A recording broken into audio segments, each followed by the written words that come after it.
आज सुखदेव स्वामी राजा परीक्षित को श्रीमद् भागवत कथा का रसपान करा रहे हैं।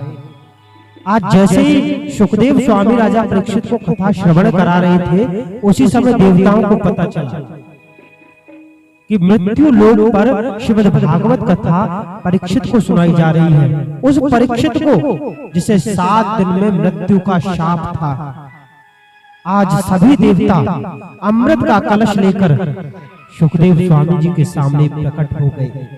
सुधा कुंभम गृहीत्वैव देवास्तत्र समागम।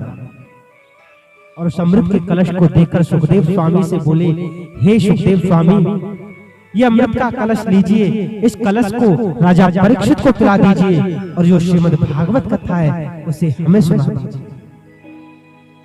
तब सुखदेव स्वामी ने राजा परीक्षित से पूछा कि हे राजन,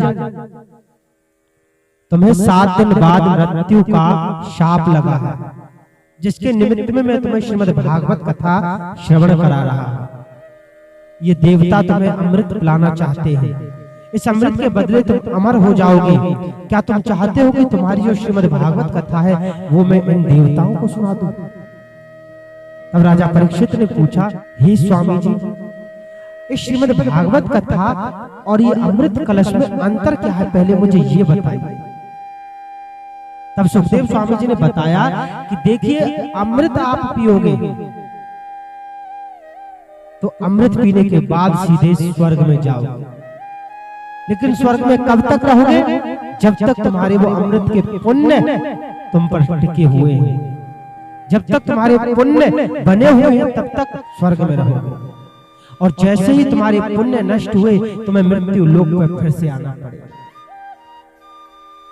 फिर तुम स्वर्ग में जाओगे, फिर मृत्यु लोक में आओगे। पुनरपि जन्मम पुनरपि मरणम पुनरपि जननी जठरे शयनम। ये जन्म मरण का चक्कर चलता ही रहेगा, लेकिन श्रीमद् भागवत कथा का तुम रसपान करोगे राजन, तो ये जन्म और मरण के बंधन से छूट जाओगे, सीधे बैकुंठ को जाओगे। ये जन्म मरण का जो बंधन है वो मेरे प्यारे भक्तों वो हमेशा